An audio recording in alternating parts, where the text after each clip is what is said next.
महाराष्ट्रावर दुष्काळाचं महासंकट, 50 नंतरचा महाभयंकर एल निनो, हाहाकार माजणार, बळीराजा कोलमडणार। जागतिक हवामानात मोठे फेरबदल घडून आणणारा आणि भारतासाठी व्हिलन मानला जाणारा एल निनो प्रशांत महासागरात सक्रिय झालाय। अमेरिकेच्या नोआ या नामांकित हवामान संस्थेच्या क्लायमेट प्रेडिक्शन सेंटरनं यावर शिक्कामोर्तब केलंय। त्यामुळे भारतातल्या मान्सूनवर याचा मोठा परिणाम होण्याची शक्यता आहे। यामुळे पावसाचं प्रमाण अनियमित होऊन शेतीवर मोठा परिणाम होण्याची शक्यता आहे। एल निनो सक्रिय झाला, महाराष्ट्रात भयंकर दुष्काळ पडणार, शेतकऱ्यांची चिंता वाढली। एल निनोमुळे भारतावर दुष्काळाचं सावट।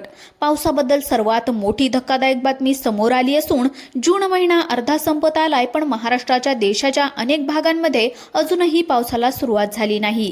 आजही महाराष्ट्रातल्या अनेक जिल्ह्यांमध्ये रखरखीत उन्हाळा आहे। मान्सून यावेळी लवकर येईल असं बोललं जात होतं, पण गेल्या 5 दिवसापासून मान्सून फक्त महाराष्ट्रातल्या रत्नागिरी, सातारा आणि सोलापूर या जिल्ह्यामध्येच अडकून बसलाय। अल निनो इफेक्टमुळे यंदा पावसाळ्यात सरासरीपेक्षा कमीच राहील असाही अंदाज वर्तवण्यात आलेला होता, पण आता या सगळ्यामुळे शेतकऱ्यांच्या पेरण्या रखडल्या आहेत। कुठे पाऊस उशिरा पोहोचतोय तर कुठे अपेक्षेपेक्षा कमी पाऊस बरसतोय। अशातच जगभरातील हवामान तज्ज्ञांच्या एका अशा विचाराने चिंता वाढवली आहे। इतके दिवस फक्त अल निनो इफेक्टचा पावसावर होणाऱ्या परिणामांबद्दल बोललं जात होतं, पण आता हाच अल निनो सक्रिय झाल्याचं जाहीर करण्यात आलंय। काही वैज्ञानिक त्याला सुपर एल निनो तर काही गॉडझिला एल निनो असं सुद्धा म्हणत आहेत। पण हा एल निनो साधा सुद्धा नसून 1950 नंतरचा सर्वात शक्तिशाली एल निनो पैकी एक ठरण्याचा अंदाज व्यक्त केला जातोय। एल निनोच्या या इशाऱ्यामुळे जागतिक आरोग्य संघटना WHO ने सुद्धा अलर्ट जारी केलाय, तर पंतप्रधान नरेंद्र मोदींनी सुद्धा याची दखल घेत राज्यांना तयार राहण्याचे आदेश दिले आहेत। सरकारने सुद्धा राज्यामध्ये जलसंधारणासाठी टास्क फोर्स तयार केल्याचं सांगत शेतकऱ्यांना महत्त्वाच्या सूचना केल्या आहेत। या एल निनोबद्दल कोणती माहिती समोर आली आहे, त्यामुळे पाऊस कमी होण्याची भीती का व्यक्त केली जात आहे आणि याचे नेमके कोणते परिणाम होण्याची शक्यता आहे, समजून घेऊयात संपूर्ण या व्हिडिओच्या माध्यमातून। अमेरिकेच्या national oceanic and atmospheric administration म्हणजेच NOच्या क्लायमेट प्रोडिक्शन सेंटरने पॅसिफिक महासागरामध्ये अल निनो सक्रिय झाल्याचं अधिकृतपणे जाहीर केलंय। अल निनो म्हणजेच विषुववृत्ताजवळील पॅसिफिक महासागराच्या पाण्याचे तापमान वाढण्याची प्रक्रिया, ज्याचा परिणाम जगभरातील हवामानाच्या स्थितीवर होतो। NOच्या घोषणेनुसार शरद ऋतूच्या उत्तरार्धात आणि हिवाळ्याच्या सुरुवातीला काळामध्ये अल निनो 63% पर्यंत तीव्र होण्याची शक्यता असते। असं झालं तर 1950 नंतरचं सर्वात मोठं एल निनो वर्ष म्हणून या वर्षाची नोंद करण्यात येणार आहे।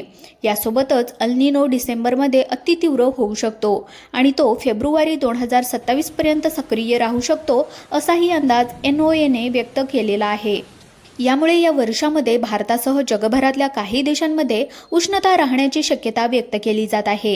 युनायटेड नेशनचे सेक्रेटरी जनरल अँटोनियो गुटेरेस यांनी या एल निनोचं वर्णन अर्जंट क्लायमेट वॉर्निंग असं केलंय, पण यामुळेच देशामध्ये पाऊस लांबणीवर गेल्याचं सुद्धा सांगण्यात आलंय। भारतीय हवामान विभागाने दिलेल्या अंदाजानुसार भारतातील जून ते सप्टेंबर या मान्सूनच्या हंगामात मध्यम ते तीव्र स्वरूपाची अल निनो स्थिती राहण्याची शक्यता आहे। यामुळे शेतीच्या स्थितीबद्दल चिंता व्यक्त केली जात आहे। पाऊस कमी पडण्याचं किंवा उशिरा येण्याचं आणखी एक कारण सांगितलं जातंय, ते म्हणजे भारतावरील मान्सूनवर प्रभाव टाकणारं महत्त्वाचं हवामान घटक इंडियन ओशियन डायपोल अर्थात IODच्या बाबतीमध्ये हवामान विभागाने महत्त्वाची माहिती दिली आहे। IODच्या पॉझिटिव्ह, न्यूट्रल आणि निगेटिव्ह अशा 3 फेजेस असतात। जेव्हा IOD पॉझिटिव्ह असतो तेव्हा पश्चिम हिंद महासागर जास्त गरम होतो। यामुळे भारतीय उपखंडाकडे आर्द्रता खेचली जाते आणि मान्सूनच्या पावसाला चालना मिळते। यामुळे पॉझिटिव्ह IOD अल निनोला काउंटर करण्यासाठी महत्त्वाचा मानला जातो। साधारण वर्षामध्ये पॅसिफिक महासागरावरून पूर्वेकडे पश्चिमेकडे वाहणारे व्यापारी या ठिकाणी वारे पॅसिफिक महासागरातलं गरम पाणी पश्चिमेकडे वाहून आणतात। त्यामुळे गरम पाणी इंडोनेशिया आणि ऑस्ट्रेलिया जवळ साठतं। यामुळे इथली गरम हवा वर जाते आणि ढग तयार होऊन ऑस्ट्रेलिया आणि आशिया खंडामध्ये भरपूर पाऊस पडतो। पण अल निनो वर्षामध्ये ही सगळी प्रोसेस उलट होते। पॅसिफिक महासागरातलं गरम पाणी पूर्वेकडून पश्चिमेकडे वाहून नेणारे व्यापारी वारे अल निनो वर्षामध्ये कुमकुवत होतात। त्यामुळे गरम पाणी दक्षिण अमेरिकेच्या भागामध्ये तसंच राहतं आणि त्या ठिकाणी जोरदार पाऊस पडतो। पण हे सर्क्युलेशन बिघडल्यामुळे भारतासह आशिया खंडामध्ये पावसाचं प्रमाण कमी होतं. पण जर इंडियन ओशियन डायपोल अर्थात IOD जर पॉझिटिव्ह असेल तर पश्चिम हिंद महासागर जास्त गरम होतो. पूर्व हिंदी महासागर तुलनेने थंड राहतो. या तापमान फरकामुळे हिंदी महासागरामध्ये नवीन सर्क्युलेशन प्रोसेस तयार होते. यामुळे भारतीय उपखंडाकडे जास्त आर्द्र हवा खेचली जाते. भारताच्या आसपास गरम हवा वर जाण्याची प्रक्रिया अधिक मजबूत होते. यामुळे कमी दाबाचा पट्टा तयार होऊन भारतामध्ये मुबलक पाऊस पडतो.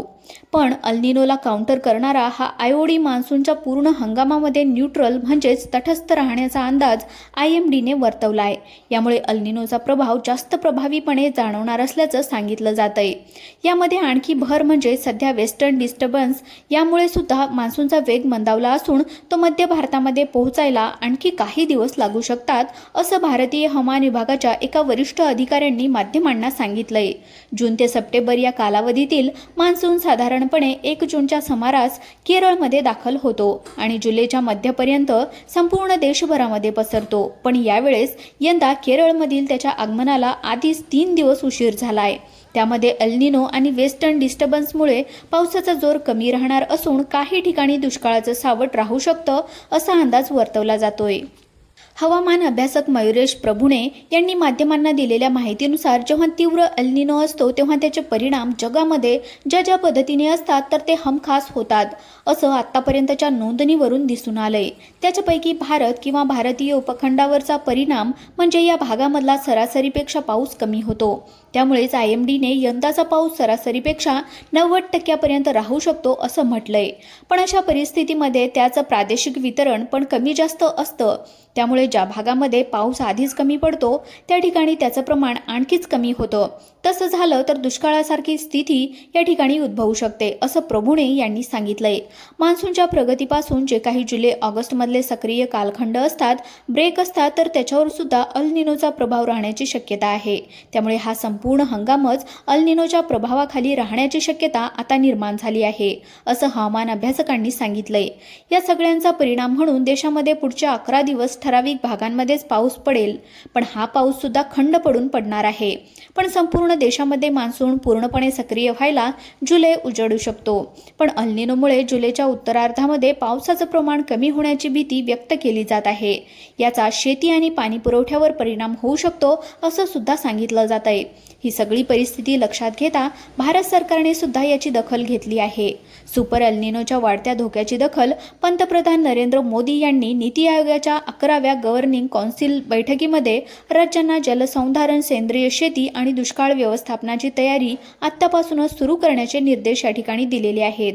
तसेच पाण्याचा काटकसरीने वापर करण्याचं आणि नैसर्गिक सेंद्रिय शेतीला प्रोत्साहन देण्याचं आवाहन सुद्धा सरकारकडून करण्यात आलंय.